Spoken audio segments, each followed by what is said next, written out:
Before we get started in this episode, a quick announcement.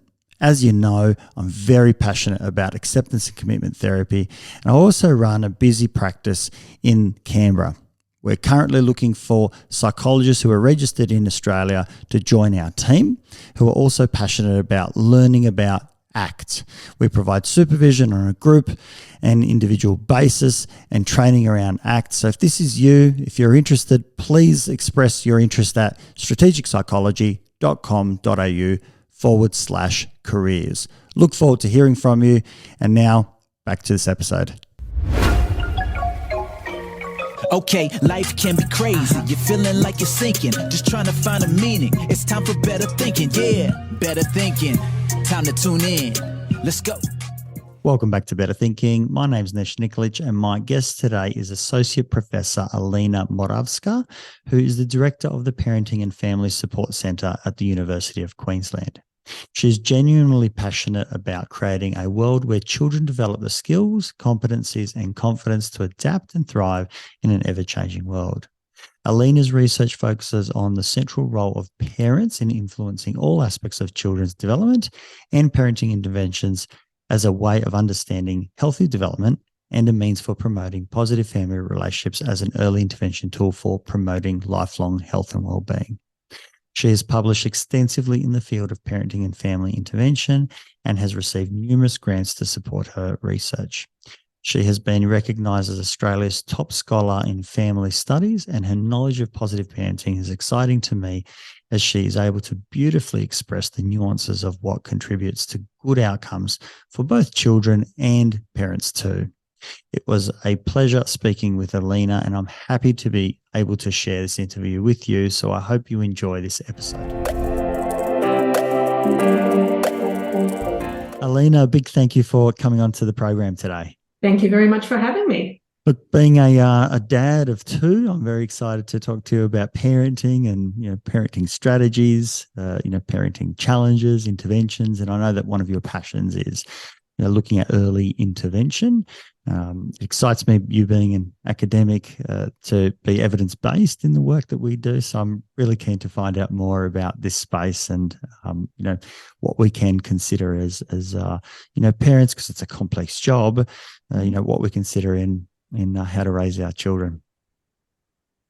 Yeah, it's certainly an exciting journey for most parents, but it's also a challenging journey, I think. So lots of parents are wanting information, asking about information, confused about the information that they're getting. And I don't think that makes the job of parenting any easier. And it's a job that's changed quite dramatically in the last few decades in terms of our valuing of it, in terms of how we see what the role entails, and even in terms of some of the logistics of, how many children we're having, when we're having those children, which all makes that job just that bit more challenging. And there's so many new issues that parents are having to face, around the rise of screens, the devices in our world, the rise of the internet and social media, and of course the kind of broader issues that cause anxiety for both children and parents in terms of the climate emergency, the pandemic, all of those sorts of things, which do create anxiety, as I said, and worry for both children and parents. And us, for parents, it's a question of, well, how do I manage that? How do I communicate with my children about these things? What do I do to help my child develop the sorts of skills and competencies and resilience to manage those sorts of things in the future?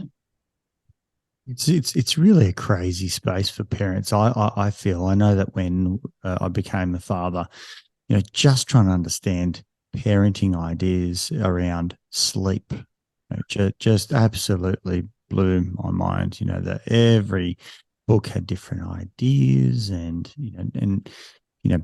you can't actually follow all of them, but all of your friends have ideas. Your parents also have ideas.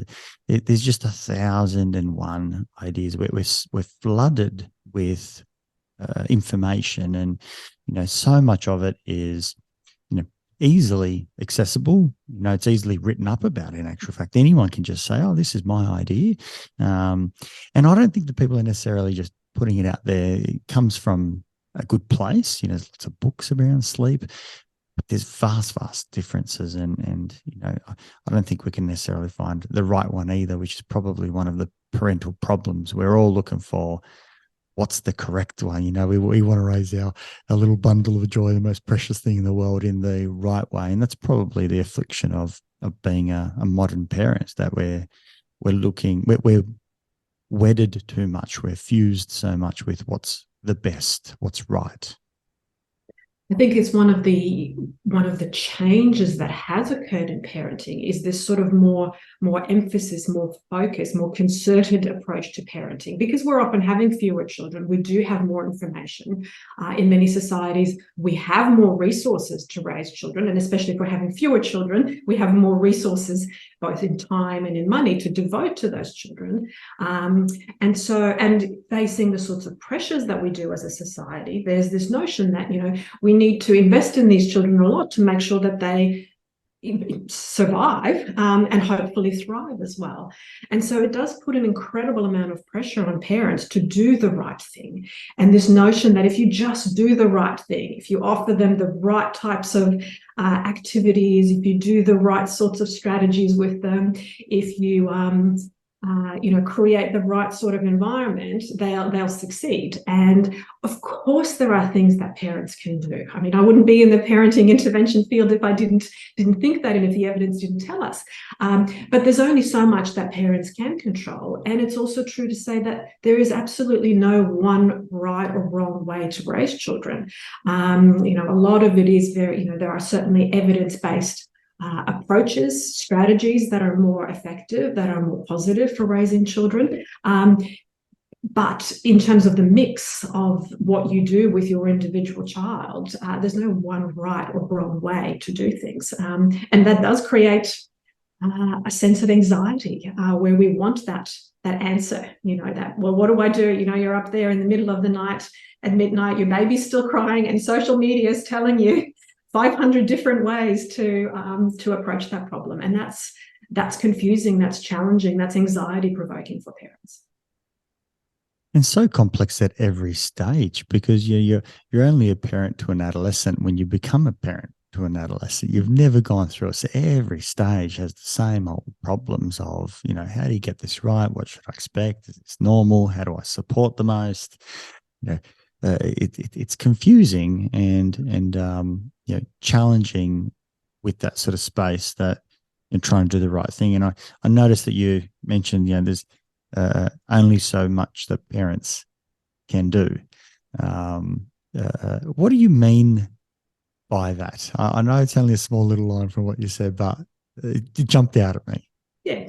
And I think, look, that's a really important point, because I think we have to be very careful to make sure we don't create a sense of blame on parents, that they can control everything in their child's life, that everything they do on a day-to-day basis matters incredibly towards the child's development.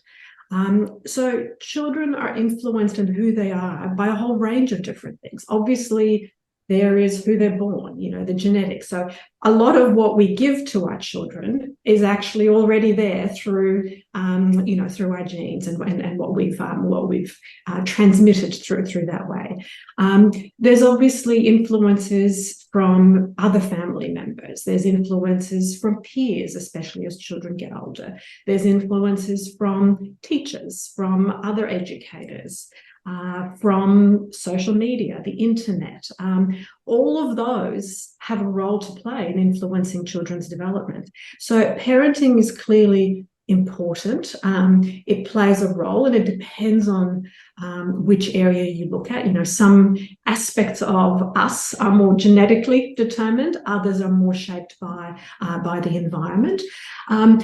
But I think that's the most important thing to keep in mind, that parents can influence their children's outcomes. There's research clearly demonstrating that what parents do matters. We know that evidence-based parenting interventions can shift children's parenting outcomes and can shift children's outcomes. But we can't fix or change everything through parenting. And I think we just have to be very, very careful that we don't create that sense of blame, that as a parent, you are to blame for everything, or you can take credit for everything, or that you can be blamed for any problem that your child encounters, or that you can have a solution to every problem that your child encounters. Before we step into the influence part, those areas that we can, assist with and guide and hopefully do so in a positive way, can you talk me through a little bit about the areas that we can't, how much genetics plays in certain areas and the like, if we're going to understand like where we shouldn't place blame on, what are those areas? And is there any literature that tells us in a reasonable sense, and this might be a bit naive, but general ballpark like percentages, and I know that this is probably an impossibility, but are we talking a significant amount? Is it a moderate amount? Is it a little bit? I mean, I know we have to always believe in both, because that's what research says, and it's logical and it makes lots of sense. But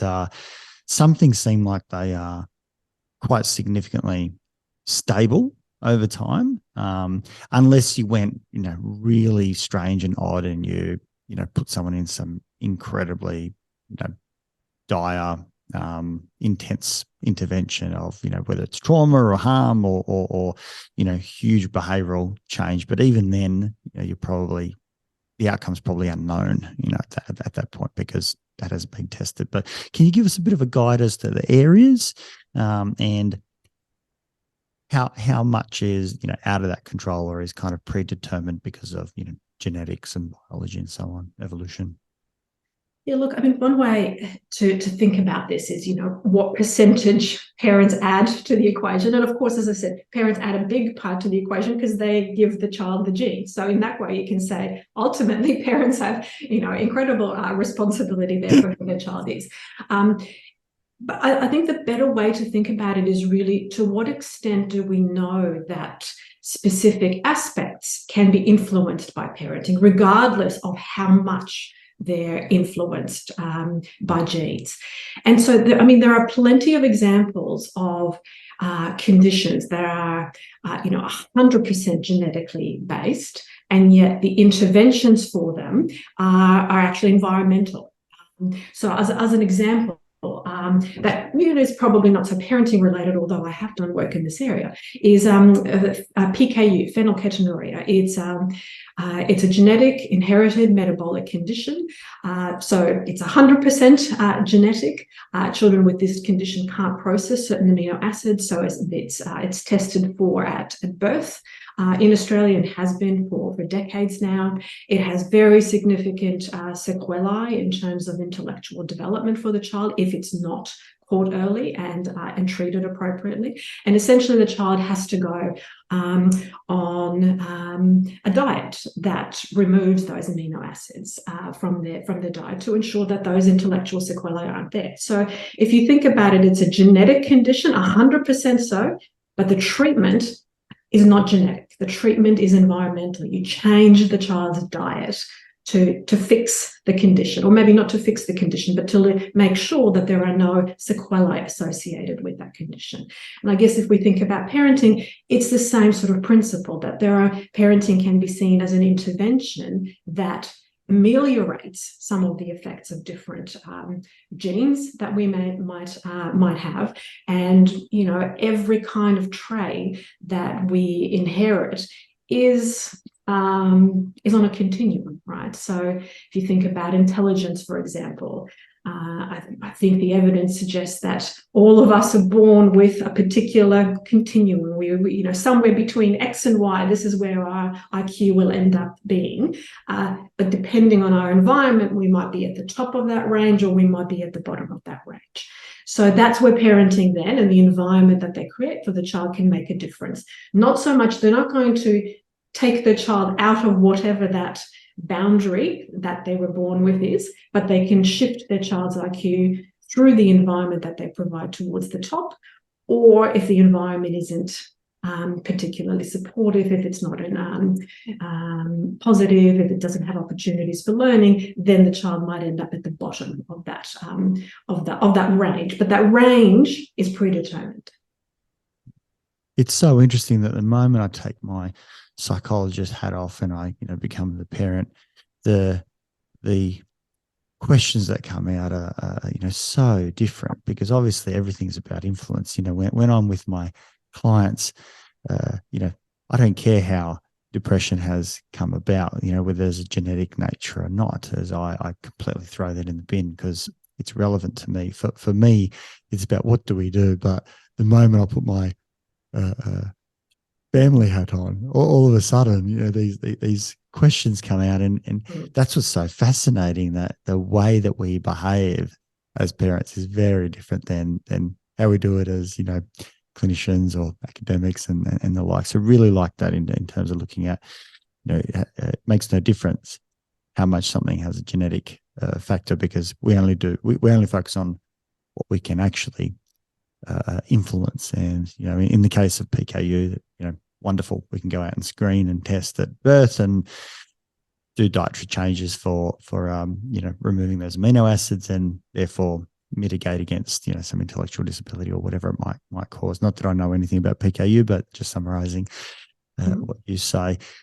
Is that also the kind of philosophy behind your work as well, about saying, irrespective of people's makeup at birth, we're looking at what are the environmental factors that we can potentially facilitate to try and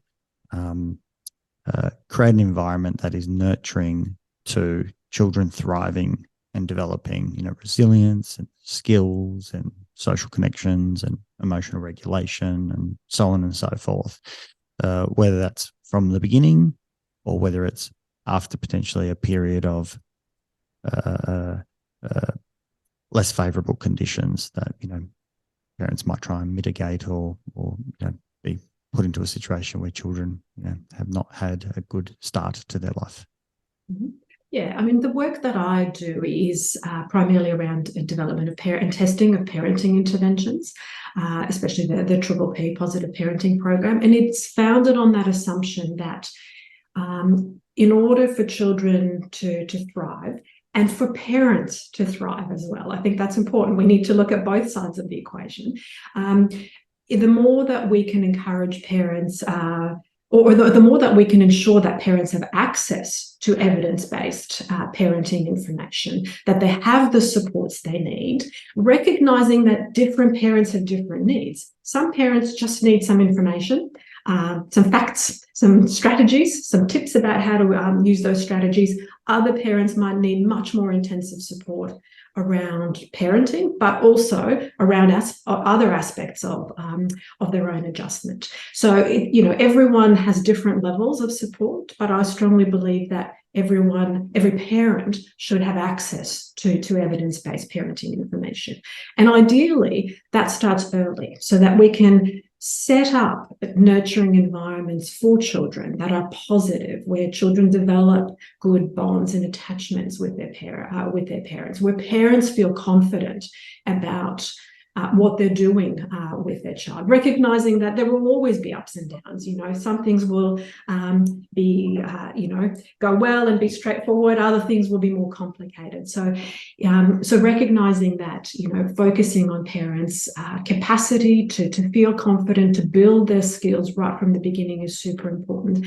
And then to have strategies in place to manage some of those more difficult things, to know what to do when it's the middle of the night and you still haven't managed to get your baby to sleep, and how to manage that positively in a way that meets your baby's needs, but also that you look after yourself as a parent.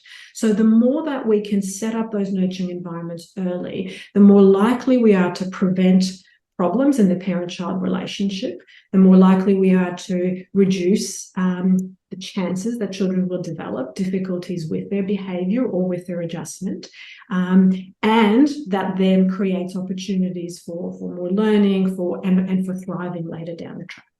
And then, of course, there will be parents who discover everything went swimmingly during infancy. May or may not be realistic, but if that happens for some parents, and then suddenly their child hits toddlerhood, or they suddenly they discover that the transition to school is particularly challenging, and so parents need support at those points in time. Because as as I mentioned before, and you sort of highlighted, it's a journey. You go through each stage as a parent, and you don't really know. You've heard from your friends, you've heard from your family, you've seen stuff on social media, but the actual experience is obviously very individual and very different for each parent. And what you as a parent might need at those different stages can be quite different to your friend, your neighbour, other family members. And every moment is so nuanced because every moment has its own history. It has its own personalities attached to it, whether it's the personalities of mum and dad, how they communicate between themselves, whether there's a united front or not, what their own personal belief systems are that they've grown up from, what they envisage for their children and how they think children should be raised. Obviously, there's significant individual differences on a population basis. There's so much nuance and complexity in all of that. Something that stood out for me from what you've just said is the importance of the focus being on mum and dad. Even though when we talk about parenting, mums and dads are often thinking about the child, but I'm feeling that this is in actual fact interventions for parents, and almost like experiments, right, where parents are open-minded and look at how can I support my children best, but that usually means how can I adapt, change, do things differently in an effort to influence, create a different environment for my child to thrive. And use these as experiments to see if there's merit and value and if the feedback loop is of use, and maybe looking at what the actual mechanisms at play are. So, what's the function of the mechanism rather than what's the intervention? Because sometimes, like, the example might be, maybe early on in life doing the naughty corner. The naughty corner could be considered, the function could be that it's a punishment. But in actual fact, from the child's perspective, it might be a positive reinforcement. And so, understanding how the naughty corner works is really important, because at that point you can do the naughty corner function in infinite number of ways that sends the correct functional message, rather than doing it in a way that potentially rewards the behavior you don't want to be rewarded and reinforced. So am I capturing this, that there's a decent focus on parents without blaming parents, going back to that first sort of side? Yes, absolutely. So I'll come back to the naughty corner or timeout, as I would call it. But in terms of the parents' role, I think, yes, I think we often forget that parents are central to children's development. Obviously, they're their most important caregiver in the first instance.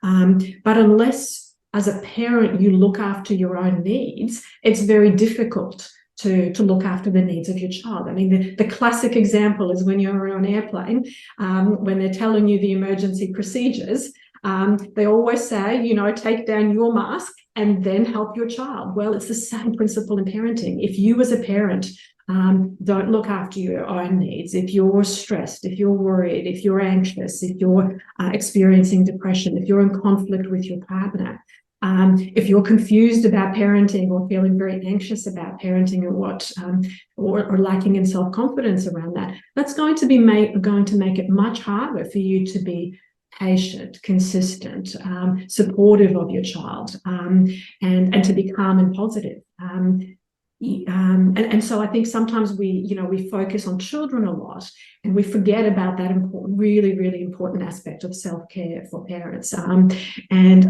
alluded to at the beginning, that notion of this concerted parenting and this real cultivated parenting, this really focus on children and what we as parents do.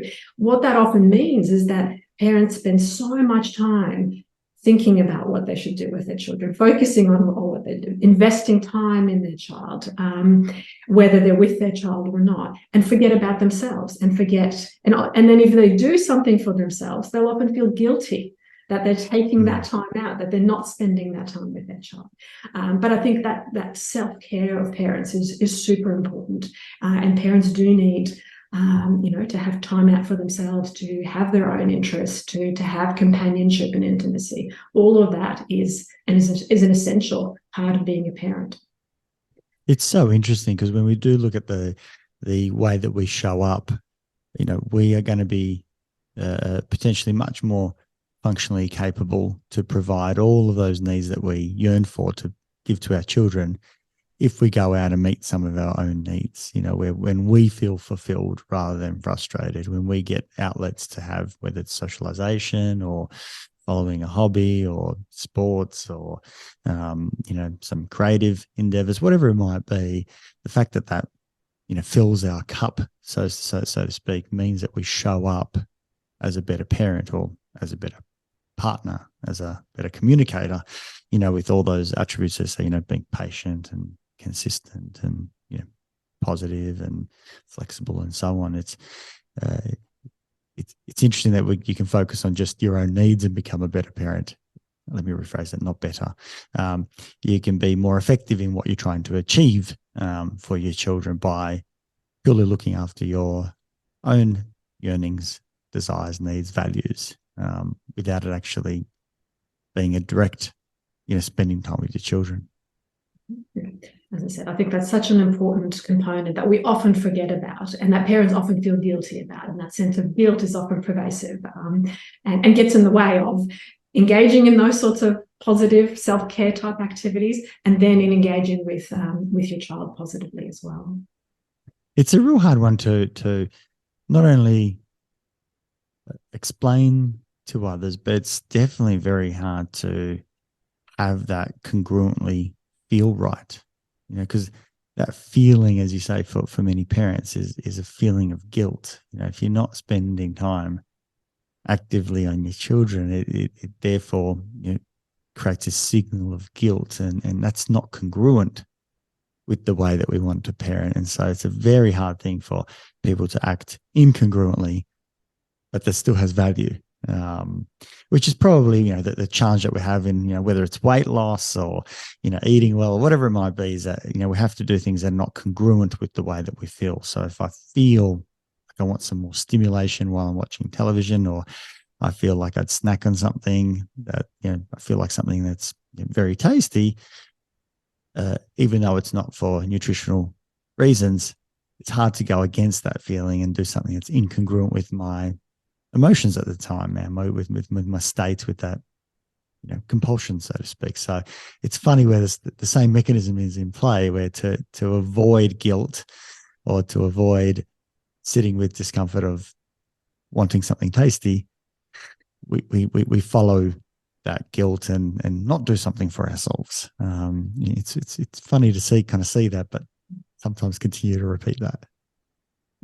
And I think that's why it's so particularly important to be really clear about, how much parents can do, and to ensure that as practitioners, as clinicians, as researchers, as policymakers, we're not sending messages of blame, because it's very easy to fall into that trap and say, well, it's your fault. If only you had done X, Y, or Z, your child would have ended up differently. But of course, while research clearly tells us, what we can influence in terms of children's behaviours, or, the extent to which we can influence some behaviours, for any one individual child, we can't make those conclusions. We can't infer that sort of causality in the individual parent-child relationships. We can only talk broadly about what the evidence tells us about the value of positive parenting, the value of positive parent-child relationships.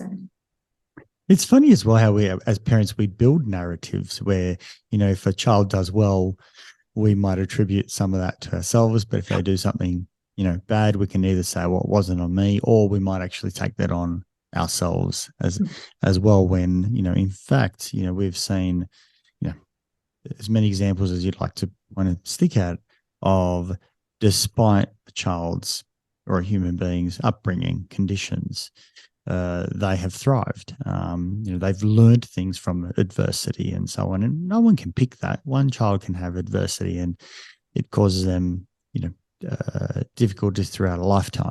Another child can have adversity and say, well, that's what honed me. That made me resilient. So, as parents, well, as clinicians, academics, we can't pick it on an individual basis. We can certainly say, I'm assuming, I'm right here, we can certainly say these are not desirable conditions, and on average, they will create more angst, difficulties, mental health difficulties, problems associated, through a lifetime, if these conditions are around, versus these are the not ideal, but more favorable conditions that have a greater statistical probability of adjustment and social integrations and the rest. But it is funny how we do this causation sort of thing. The correlation doesn't equal causation, but we continue to do it, don't we? Absolutely. I think as humans, we're designed pretty much to infer and to apply the averages to ourselves, and to assume that because something's happened, it must be associated with what we did or we didn't do. So talking purely from an averages base, in terms of, what are the types of conditions that are favourable, and maybe we can look at the other side as well, in terms of what are the conditions that don't have good prognoses attached to it, or lesser, before we go into interventions, because I'm really keen to hear about your research, your work, and your colleagues, about what are the sorts of things that you've studied, and even how you've set up those studies, so that we can get a good appreciation of what the evidence, what the research tells us. Mm-hmm. So I guess in terms of the things that we know are important for children's development, in terms of structure of their environment, I suppose, the first thing is always relationships. And so, you said before about how some children will appear to thrive in adversity despite conditions of adversity. Often it is because they do have those solid bonds and really positive relationships, whether it's with their parents or with somebody else. So relationships, having that feeling of security is really, really important. And so that's about parents, in the first months of life, responding sensitively to their baby, responding quickly to distress, meeting all of their basic needs, obviously, and nurturing those interactions, those communications. It's also about sharing affection with the baby and then the child. Those, again, are really, really important. And as the child grows, it becomes, how you show your love and how you show your affection changes. It's different for a baby to an adolescent. And I'm sure most parents will have encountered that period in their child's development where suddenly it's no longer cool to be seen with mum and dad, where you want to be dropped off a bit before the school gate so that no one sees you being kissed by any means. I felt that pain recently. I went to my daughter's assembly, and one of my daughters, was very happy to have a bit of a cuddle and a kiss, and the other one was shooing me away. And I was like, oh my God, my heart's breaking. Yes. But the point is that, it's going to happen to all of us. I've certainly had those experiences with my own children too. But what it means is that the way that as a parent you show that affection, you show that communication, you show that positive kind of reward, attention to the behaviours that you want to see, to the characteristics, the traits, the sorts of activities they're engaging that you want to see. That changes over development, but the principle around responding positively to engaging with your child, to communicating, to sharing affection, to talking with your child, all of that is the same. And it translates into our adult relationships too. If you think of couple relationships, it's the same principles. They just look different when you're talking about a child versus an adult. The other sorts of things that are really important for children is a kind of sense of security and stability in their environment. So having routines in place is important. Children do thrive when they know, even though they might say they don't like it, they might, push against it as they get older, but children do thrive on boundaries. It helps them to know what the expectations are. Parents being really clear about their expectations and knowing what's realistic is important as well. And of course, having sensitive, appropriate, positive, assertive ways to deal with difficult behaviour is hugely important as well. So avoiding any kind of harsh punishment, whether that's physical punishment or whether that's emotional punishment, any form of kind of put downs or emotional abuse, we know is harmful to children. So having positive ways to respond to children's difficult behaviour or challenging behaviour is hugely important. So those really would be, I guess, in a nutshell, those positive relationships, nurturing those relationships, having realistic expectations about what to expect of our child and of ourselves, and then having an approach to discipline that's really positive, consistent over time, that takes into account the child's developmental stage and needs is really important as well. And avoiding any forms of harsh physical or emotional punishment. What can you go into what that means in terms of harsh, physical or emotional? What obviously we can all recognize what the extremes are, but what are those sort of grey areas that parents might struggle with when we think about what are harsh emotional interventions, or even what a harsh physical intervention might be, where we all know that significant physical violence, everyone gets that. Well, most of us get that. But what are some of those challenging ones where there are cultural differences? There's ways that we've been raised as children, obviously influences how we become or how we might do parenting as well. So what are the ones that we might wrestle with, struggle with, that you've seen parents and maybe the literature talks about as well in terms of the difficult, more nuanced challenges that we might face? So I think it's, one of the perhaps controversies. I don't know whether, from my perspective, it's not a controversy because it's fairly clear, but in popular culture, popular media, and perhaps in politics even, it is, somewhat controversial, is the issue of smacking, for example. So there's very clear evidence that, any harsh physical punishment in the context of, where it, crosses the line into child abuse is definitely harmful, but the same effects have been found in research in terms of meta-analytic findings now, that smacking just with a hand that doesn't leave a mark, which is the sort of thing that is legal in Australia, is just as harmful as what we might consider more harsh, more problematic. So in some ways, it doesn't matter to what extent that punishment, that physical punishment is considered harsh. It's damaging to children's development, no matter what. On the other hand, though, it is still legal in Australia, and many parents still use it. It's still endorsed by kind of popular culture in some ways, and many parents don't see another way or an alternative. And I think and many parents will have been raised themselves having been smacked, and so they will see that is okay. They turned out okay, so what's the problem? But the reality is that any kind of smacking is potentially damaging to children. So that's hence what I meant about the controversy. On one hand, it's used quite commonly in society. On the other hand, we know it's harmful to children.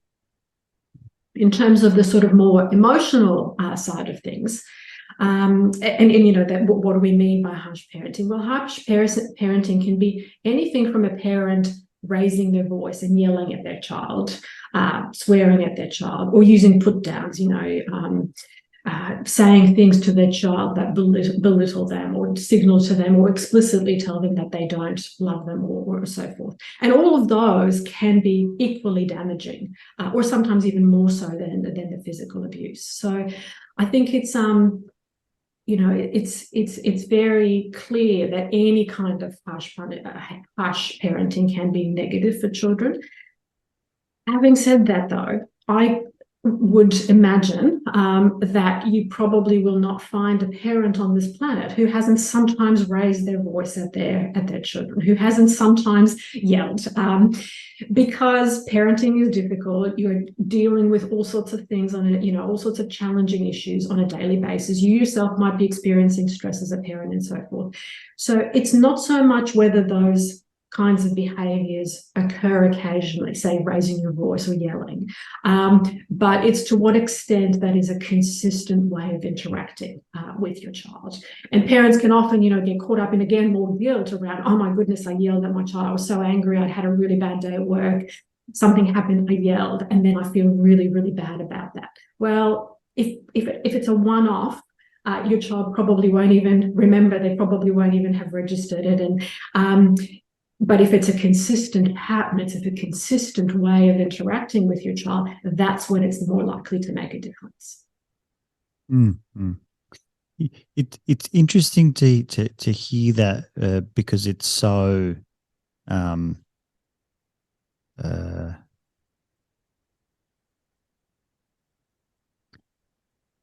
trying to find the right words.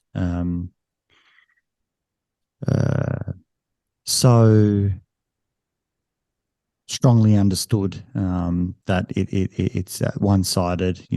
It's kind of like a zero on all of that. Not that we're saying that all parents need to do a zero, but I see it as a challenge in my mind, only because some of the, when we look at kind of behavior change and maybe, moral, acceptance of values and conversations, they often have both positive and negative reinforcement schedules, or and even how we do variable rewards for things to be very sticky, so that we learn them. And it's interesting to hear it on this basis, but in actual fact, while I'm talking, maybe what I'm not really understanding here is that you can still do positive and negative reinforcement in a calm way, versus that negative reinforcement requires frustration and maybe raising your voice or whatever it might be. In actual fact, it's probably much more powerful and potent to give negative reinforcement in like using the D word, disappointed, that can be so cutting, and should probably be considered when parents use that, either because it won't be useful if you use it too often, or it could be devastating if it's used in a particular context. But that's probably where I was challenged by what you were saying, that it's not that we can't do the negative reinforcement, the punishments, or the withdrawal of things, but if it can be done in a regulated way, if the parent can be regulated while they're doing that, they're much more affective in terms of what they're delivering to the child, and from a behavior change perspective. Have I got that? Because I've started on one notion going, I'm struggling with this, I'm only hearing the one side, but hopefully I've got around, if I'm understanding this okay. Yeah, absolutely. I mean, I think that's exactly the point, that every parent needs strategies to deal with difficult behavior, because it will happen no matter what, right? Ideally, we want to put in place things to prevent behaviors from difficult behavior from happening, and that's the best approach. But even no matter what you put in place, things are still going to happen, and parents need strategies to manage those. So those strategies need to be effective. Obviously, ideally they're evidence-based, and they're delivered by the parent in a way that's calm and consistent over time. So something like smacking, as I mentioned before, a lot of parents use it. And when you ask parents, most parents don't want to hit their kids, but often they just struggle to figure out what else they could do instead. And you mentioned the naughty chair earlier. And I said I would call that timeout. Essentially, it depends on which kind of program and what the wording is. But so timeout is essentially time away from the opportunity to earn reinforcement or rewards.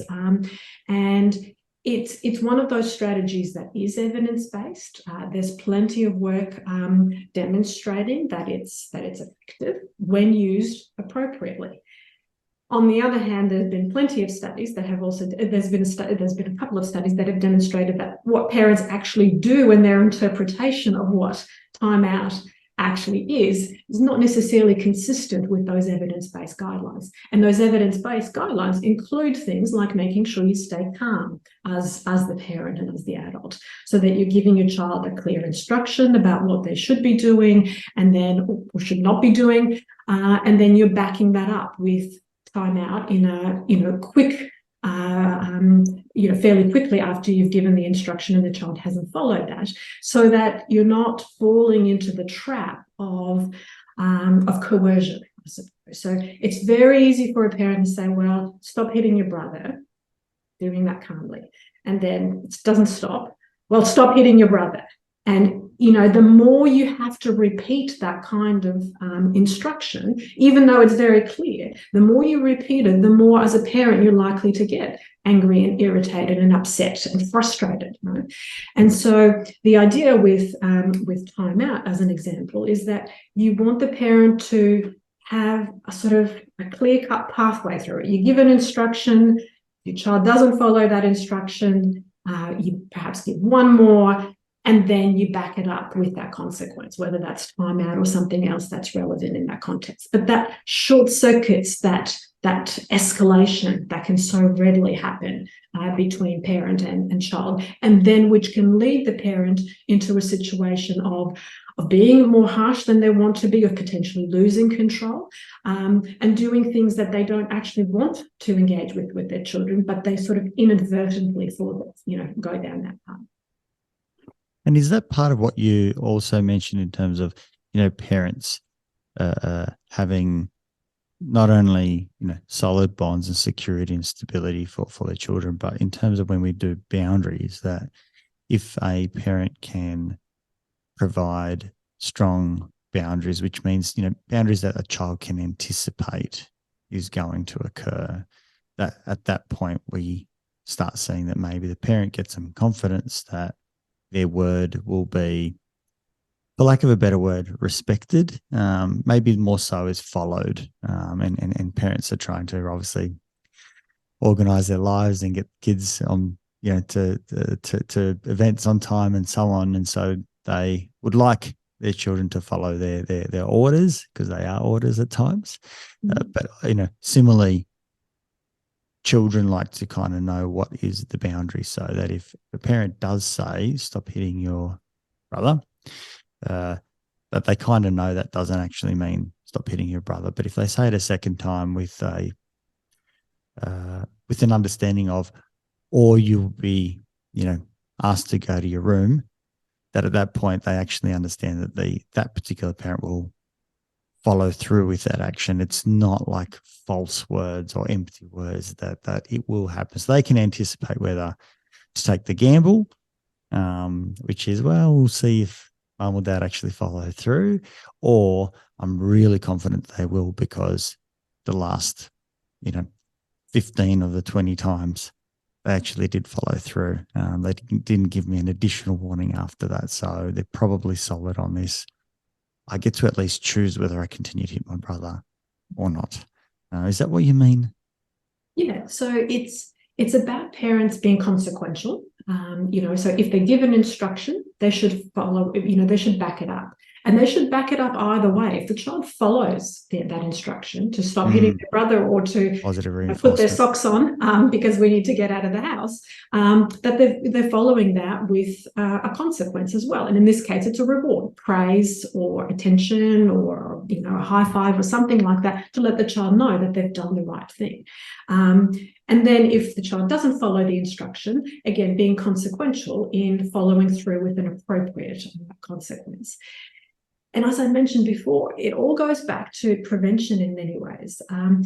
Ideally, the parent has set up things with the child in advance. So they've got household rules.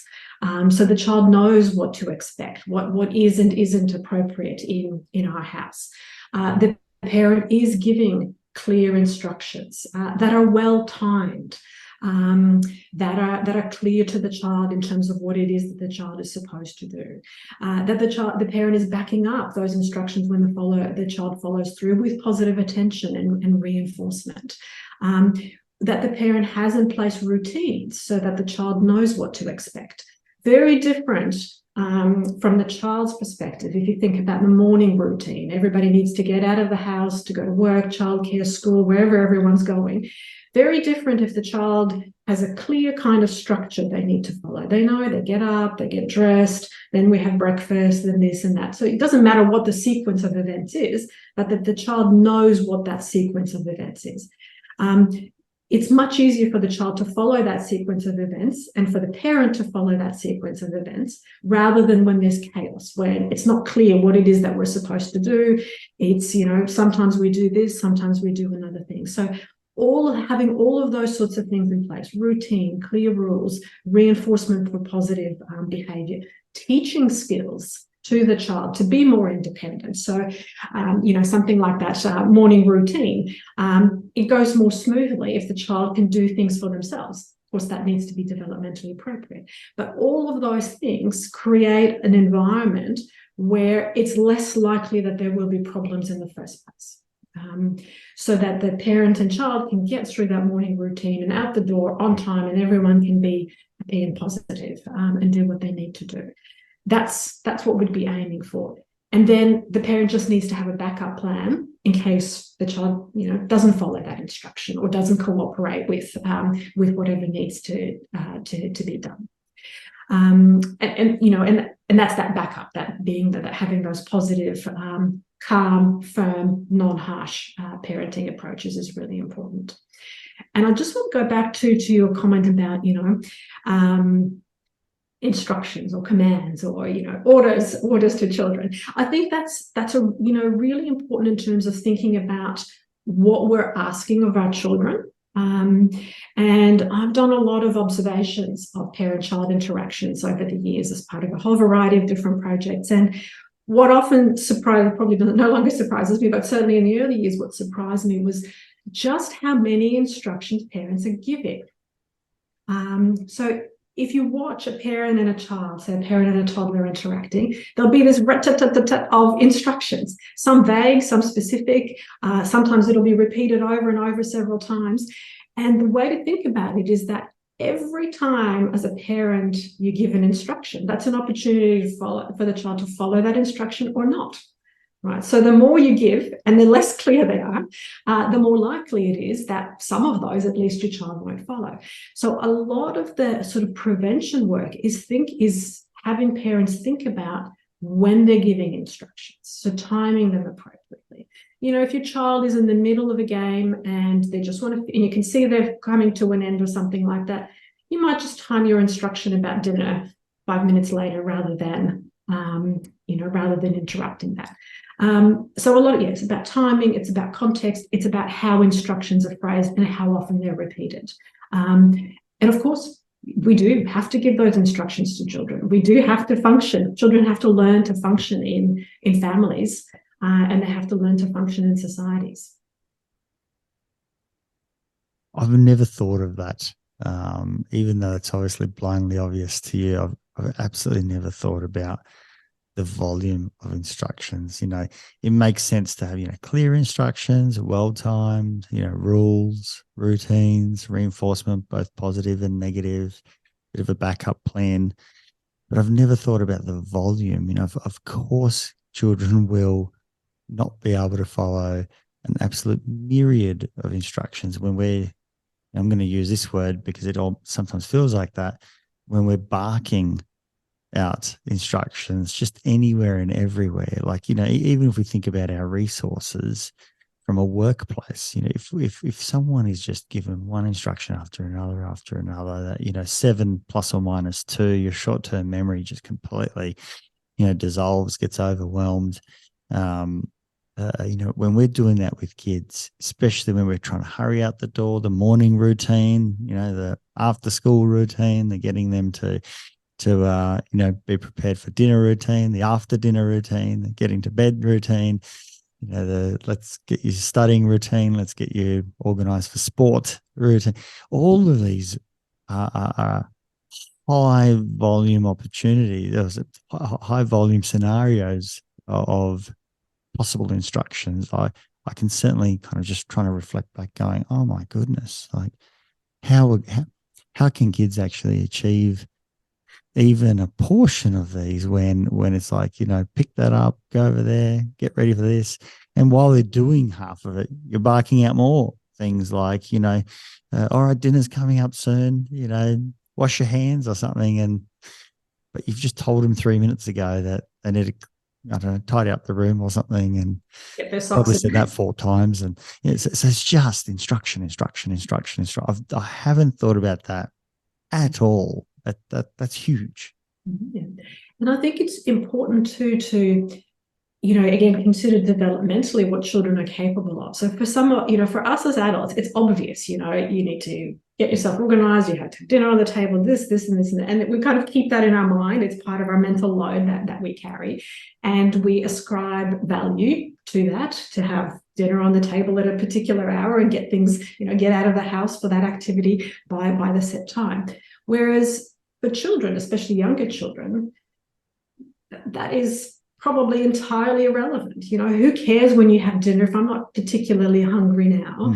And yeah, I know I'm going to that sporting thing, but really it's so much more interesting to do this, that, this game that I've just found, or, this thing that I'm just watching. So children obviously have a much shorter kind of time lens in terms of their what they're interested in, and they often don't understand the value of this, a lot of the routines and things that we involve ourselves with as adults, because they don't see the long-term consequences of that. As an example, in terms of the parenting tasks that parents often have to manage that create problems, is, and where my research is in terms of interest, is, those basic things like brushing your teeth.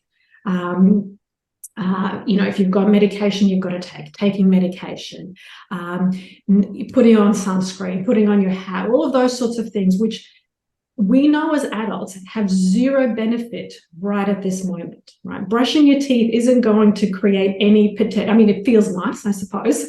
You kind of learn to associate, but it doesn't have any benefit in the here and now. The benefit is long term. And we as adults can understand that, and we can get into a routine of engaging in those basic sorts of health behaviours because we understand that and we value the positive outcome down the track, having healthy teeth, reducing our risk of melanoma or whatever it might be. But for kids, that's an entirely abstract concept. So to them, the parent's just trying to make them do something really boring and fairly pointless. And no matter how much you tell them that, down the track, this is going to make sure their teeth are healthy, or they're going to grow up big and strong because they're eating their vegetables or whatever else, it's still a fairly abstract concept that takes a lot of time to take effect, to really, for them to absorb that as a message. Especially when the association can't be built because it's a cognitive association rather than a visceral association, and hence why parents often will say, if you do X, I'll give you a food reward, because we know that food has a strong visceral association. But you can't really say, you're going to eat a little piece of chocolate for putting on your sunscreen, because you'll be forever giving chocolates for everything. And then not only that, kids will say, oh, I know how this game works.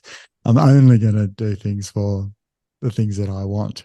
And, then you get satiation and all sorts of other problems that come with that. But, long-term benefits are not something that kids can internalize.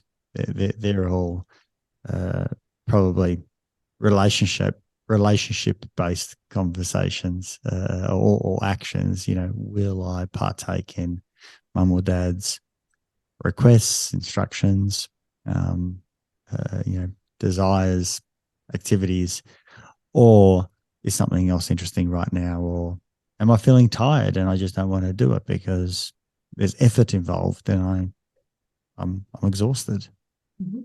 And that's where that environment, that kind of structure of the environment, that ecology around the child is so important. So, there's so many different small elements that the parent can do to make it more likely that the child will engage with those tasks. So the modeling, for example, if a parent, let's if we talk about something like toothbrushing, if the parent models that they do it, that they engage with that activity, if they create a situation where it's fun, it's not just a boring task that you have to do, but there's something fun to it. And, that doesn't have to be anything expensive. It doesn't have to be the latest gadgety toothbrush.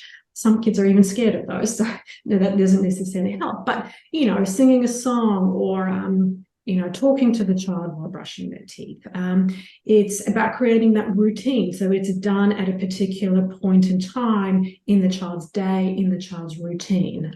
Obviously rewarding the child for that. And certainly no harm in talking about the benefits, but just being aware that the child is not likely to be doing because they want healthy teeth when they're adults. They're just doing it because they're getting that positive social attention in the here and now. So there's lots of small things that parents can do. It's not necessarily about big things and, creating, sort of major routines or anything like that, but thinking about some of those day-to-day interactions and how they might prompt the child to engage with something on a daily basis. I'm mindful of there are, incredible, for example, apps that have capitalized on this in terms of, songs for children to brush their teeth. That obviously is very interesting and exciting and rewarding for them. And then naturally they also lose their efficacy, because who wants to listen to the same thing? It was interesting the first time or, the first half a dozen times. What are some of the mechanisms that for parents to think about in terms of how do we continually think about creating these environments that help kids to thrive, that's ever evolving? Like, the toothbrushing scenario, obviously, at the beginning we do it completely for them, but we might need to ask them to cooperate and to be available and open up their mouth and to actually even show up. Afterwards, we want them to do some of it themselves, and then we do the other parts, or that they should floss after they brush teeth, and then, we kind of negotiate that almost on a every single time basis, to a point where they adopt it at some point, or as you say, might even develop a positive reinforcement around that over time. But that's not likely to happen at age 12. That's much more likely to happen as an older adolescent or adult. What are some of the things that we should start thinking about in terms of what's the glue around this? Is it that relationship? Is it these items that you were talking about instructions that keep potentially changing, the timing, the rules, the conversations, the reinforcement? Is it a big soup of these things that we should continually think about to guide us? Because we're just kind of picking off the shelf one item, brushing teeth, but parents are doing an infinite number of items, and they're infinitely evolving and changing, and they're infinitely different for different kids, right? Because they've got different natural personalities, right? So one enjoys a particular activity, the other one doesn't, and then that can swap over in time as well. Is that sort of conversation about all those routines and conversations and backup plans and being emotionally regulated yourself as a parent when you're trying to do these things, stepping away sometimes yourself because if the fight's not worth the fight, it's not going to add value and it might damage the relationship instead, for example? Yeah. Yeah, so I think, that soup, as you describe it, is exactly spot on. So that having that context of that positive relationship, having that open communication, having those positive reinforcers in place for the child, and having plans and routines and backup to plans is all important. And that happens at the micro level and at the macro level. So it's at the micro level is like the toothbrushing and the interaction. And then at the macro level of the day-to-day kind of environment or atmosphere within the family, that's so important for families. And this is that point that we were saying at the beginning, that there's no one right or wrong way to raise a child. The individual ways that you engage with any one child are unique to the parent and are unique to the child, and are probably going to be different for different children in the family too. What is rewarding and reinforcing to one child might be stupid and boring to another one. So it's for parents to think about, having lots of different types of ways to reinforce their child, to encourage their child to engage in those things we want them to engage with, based on the knowledge and on that relationship they have with their child. And it's hard to figure out what your child wants or what your child prefers or what presses their buttons in a positive way without having that positive relationship with them.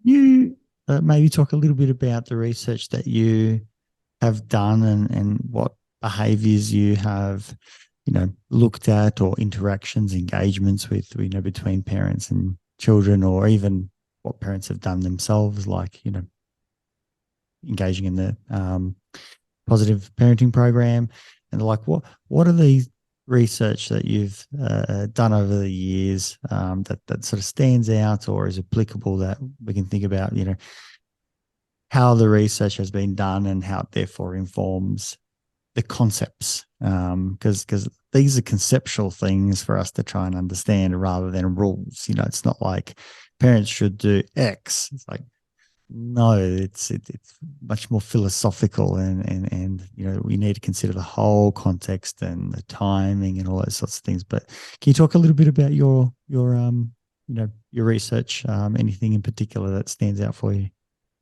So a lot of the toothbrushing example is pertinent because that's the sort of research that I do. And it's so the kind of research that I do is very applied. So it's always thinking about how we can develop and test interventions, programs for parents that help parents to create those environments for children that are really positive and effective in terms of the way parents use their strategies. So the research that I do focuses often around trying to understand what gets in the way of engaging in those positive behaviors, trying to break down, well, in that toothbrushing scenario, where are the particular points of intervention? Where do parents struggle in terms of implementing particular routines? And so we know with something like toothbrushing, but also a lot of the other health behaviors that we've looked at, like sunscreen use, like screen use guidelines and so forth, what comes through in our research very consistently is that, there's all sorts of other factors, but often it's just the child's resistance, the child just not wanting to do whatever it is that's stopping parents from engaging with that particular routine or implementing that particular health behavioural routine in with their child. So then if we know that, if we can identify that, then we look at ways in our interventions to say, well, what would you need to do differently? What are some aspects of parenting that we can encourage parents to do differently to shift some of those behaviours?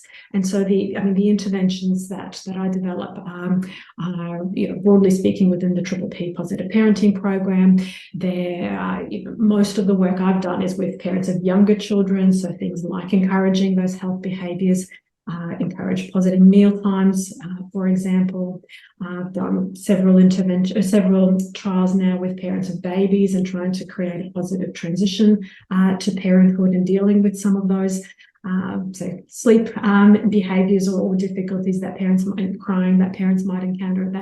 But all of those, it's always about trying to understand the specific parenting context and the modifiable elements of that child's environment and of that parenting environment that we can tackle. Because we know there are some things we just can't change, like genetics. We're embedded in a social context. Some of those things we can't change. But what are the things within that parenting environment that we can help parents to do differently? So the most common thing that comes up that you've heard is that concept of the challenge is that the child is resistant. Which once again kind of places the focus on, I need to change the child, rather than, let's look at the context of what the child might be resistant of. And if we ask them to do lots of boring things, then even an adult would do the same, particularly if you're asking a parent to do something boring that has, in their mind, no importance or gains because they don't care about the future outcome. It's almost like telling someone to eat healthy when they are at the absolute end of their life, and they're like, it's not going to add value, and they're like, so just let me continue to smoke while I'm in respite care, or not respite, the end of life care. And for children, it might be very much like that because they just cannot associate the importance of, mum and dad say it's healthy to eat vegetables. Like, well, who cares? That health is a concept, and I've got plenty of it in actual fact. Children don't have these, generally speaking, the ailments or even worried to have that. That's what parents hold for them.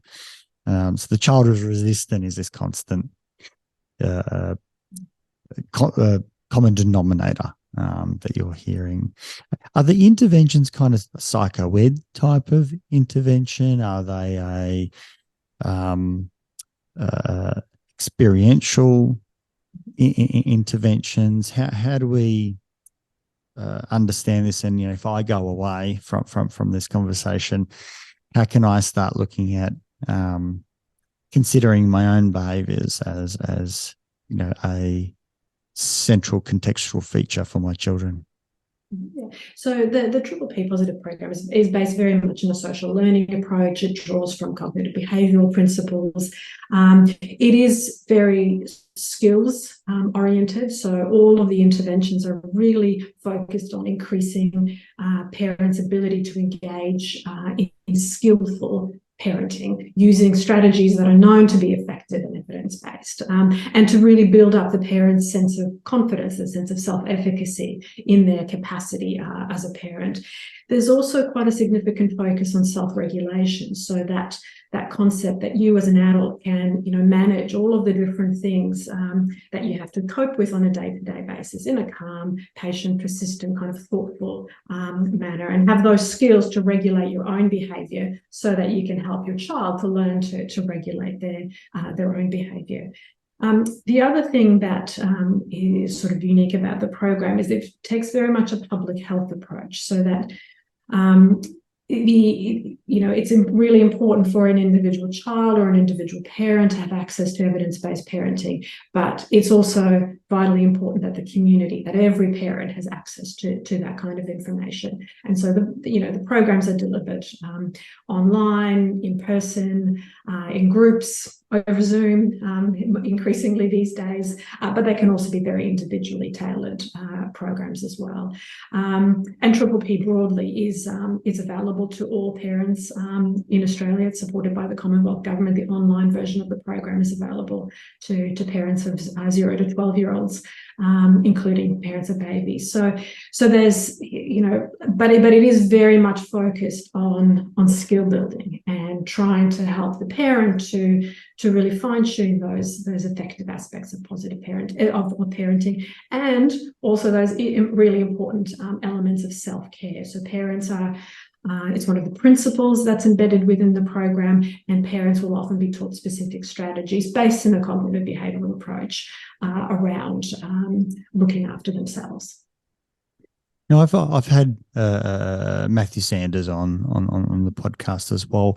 What is it about the Triple P program that makes it stand out for you? I know that obviously you've looked at many interventions and lots of programs.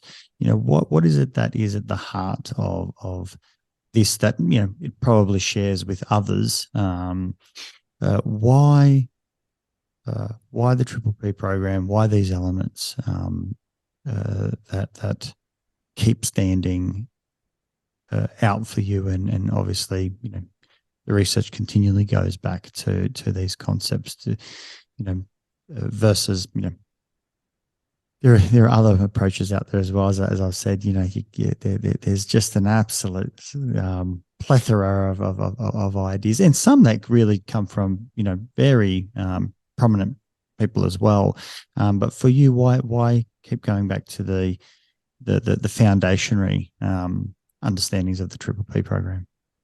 So I think what's probably important to note is that Triple P is only one of a number of similar programs in terms of taking that kind of social learning approach. And if you look at the evidence base, it's very, very clear that for dealing with any kind of behavioural difficulties with children with conduct problems and any kind of externalising behaviours, those parenting approaches that are based on a social learning approach like Triple P, but there's many others, incredible years programs, the parent-child interactional therapy, they all have a similar basis in terms of our understanding of, what contributes to effective parenting. Many of the strategies are very similar. We might have different labels for them, but essentially they're very similar.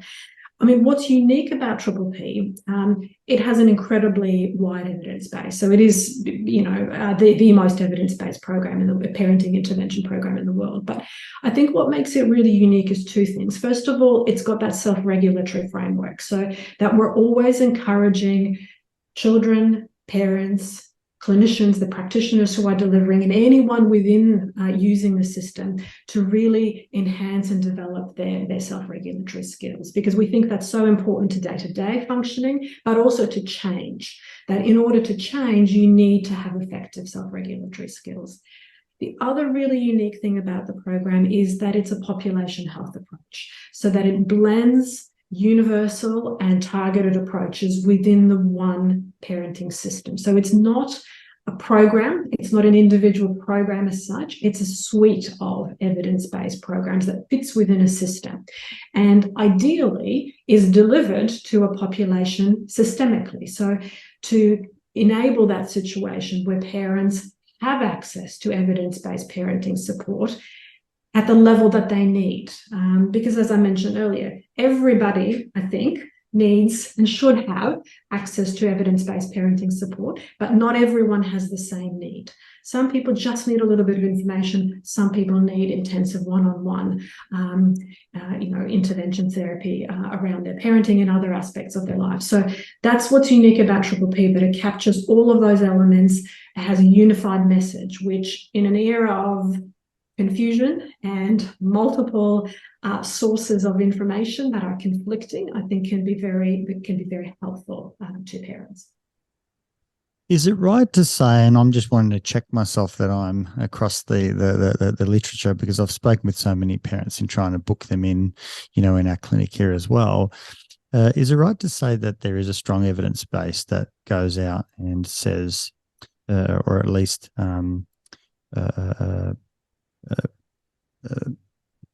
shows great benefit in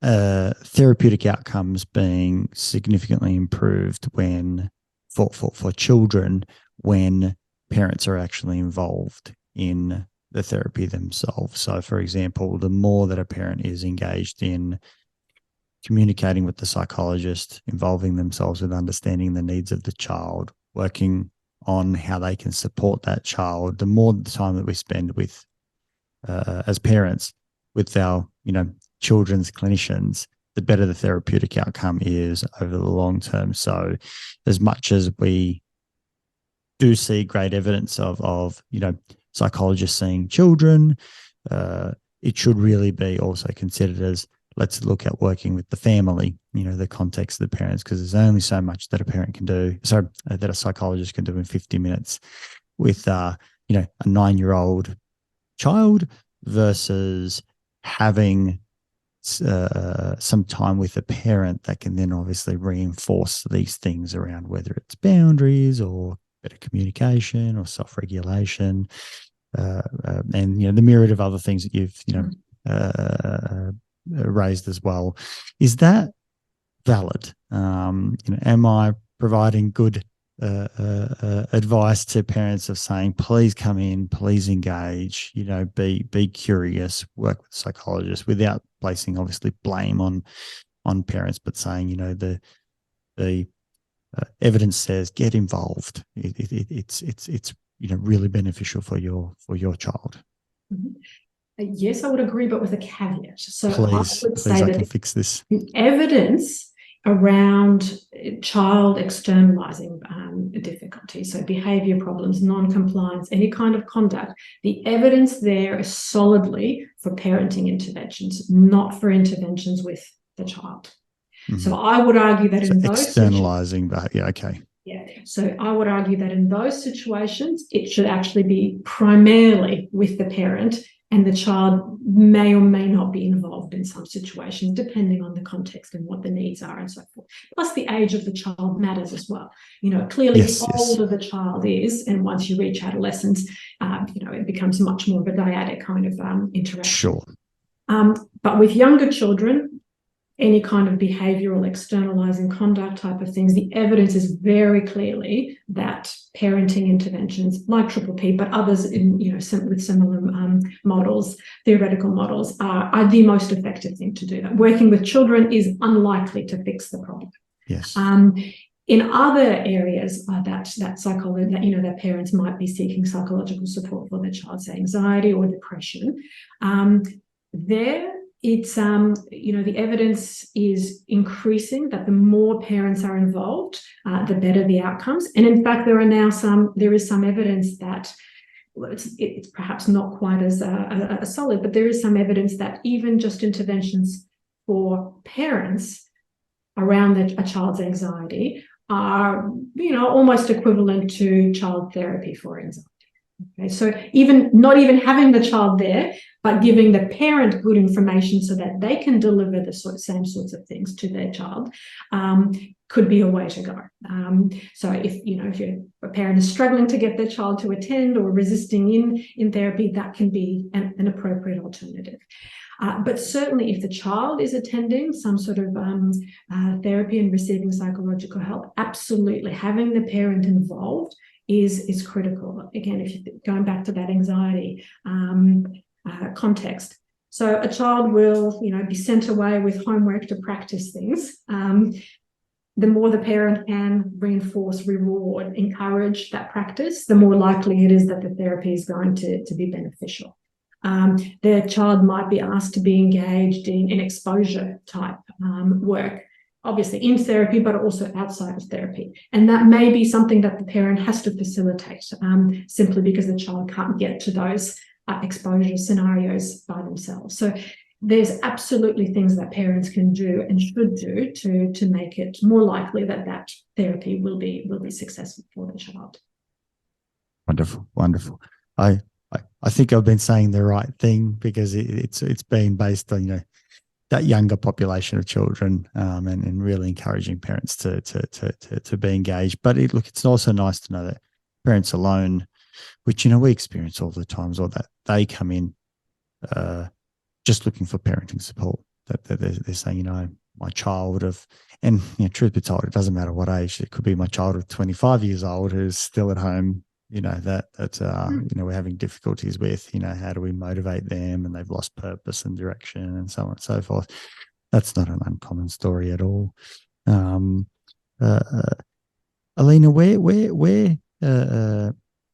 where can we find out more? I mean, obviously this is your bread and butter. I think the nuances that you bring to this conversation and your language is just beautiful to hear. I can see there's a great value for all of us to learn, because so much of this is not necessarily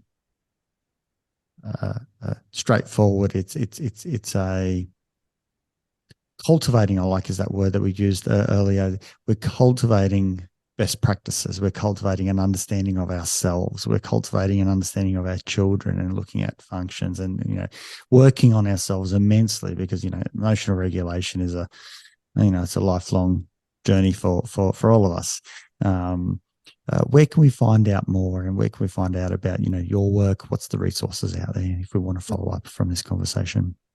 Yeah, so if I guess there's two arms. So one is the research arm. So the research arm, I'm based at the Parenting and Family Support Centre at the University of Queensland. So if anyone's interested in following up on research, accessing our website there would probably be the best avenue. And then if someone is interested more in the parent support component, how do I access something like Triple P? Simply if you Google Triple P, you'll end up at the Triple P parenting website with links to all of the different intervention options as well. And Triple P is available obviously for free to all parents in Australia on the online program, but it's also disseminated around the world in many languages. So no matter where somebody is, they hopefully will be able to find and access it as well. Did you say that the Triple P program is free to parents in Australia? It is the online. Wow. Online. Yeah. Triple P for baby and Fearless Triple P, which is for parents with kids with anxiety, are all available for free, supported by the Commonwealth Government to Australian parents. A shout out to the Commonwealth for and government for going out and supporting something that's so in need. I think we need to get this message out there more. I didn't actually know myself. I thought you had to, visit universities around Australia to partake in those or the clinics that do so. But that's amazing because it's a good, from an accessibility point of view, to do things online that parents can actually read that they know is evidence-based, is phenomenal.